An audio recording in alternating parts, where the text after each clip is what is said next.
Well, thank you, Chairman Perry, and to Ranking Member Stanton for holding this hearing today, and to all the witnesses for being here. Just last week, I had the opportunity to tour Toby Hanna Army Depot to highlight a $68 million investment in its radar systems, a project that supports both our national security and good-paying jobs in northeastern Pennsylvania. I was joined on that tour by representatives from the NEPA Alliance, the regional development organization that serves the 5 counties in my district. During that visit, we discussed how they work with the EDA and the ARC to help bring federal investment dollars back to our community. So this hearing times out very well. My first question will be for Mr. Page and Honorable Manchin. Both of your testimonies emphasize strengthening coordination with regional commissions and local partners. Can you expand on how you gather local feedback and how that input is used to identify and prioritize and ultimately shape projects and funding opportunities to ensure they reflect real local community needs? Absolutely, happy to answer that question, Congressman. For us, EDA really is about funding locally driven projects, and that starts with a community-developed economic development strategy. It sounds like you were there with one of our economic development districts.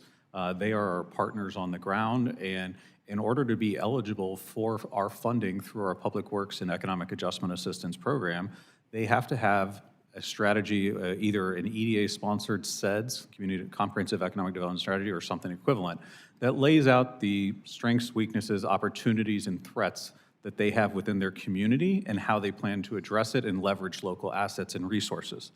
As part of those plans, they will often articulate partnerships that they have with other regional or commissions or federal entities so that we can make sure that we are doing complementary investments, not duplicative investments. And not to repeat, because everything that he said obviously also matches the mission of the Appalachian Regional Commission in terms of economic development. But what I would say is, due to the collaboration, the way that we don't duplicate is that we come in with offering some gap funding, matching money, which for many of these rural areas, that becomes some of the most difficult part of getting a grant, is getting the match money.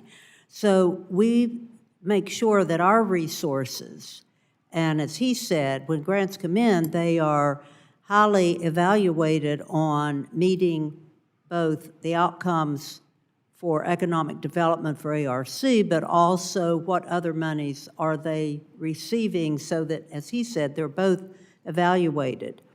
But at the end of the day, this allows resources to go into ways it provides resources from ARC, that grant money, once it ends, there is some sustainability, that project can continue to grow and develop and create what they're trying to do, economic development, more jobs created.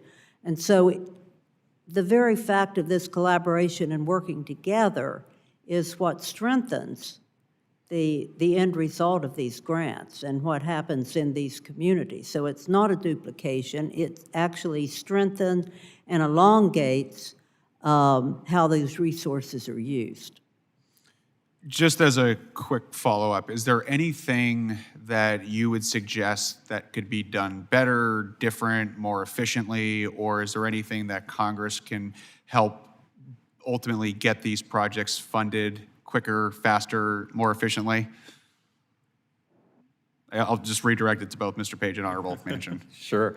I think we're really hoping, we've referenced this a couple times, we are going to be getting together in February as a group to discuss and to meet the legislative requirement from the WRDA bill last year to get together and talk about that exact thing. So I think we'd hope to have some of those recommendations that come out of that convening and the report that's due out of it. I appreciate that, Mr. Chairman. I yield the balance of my time.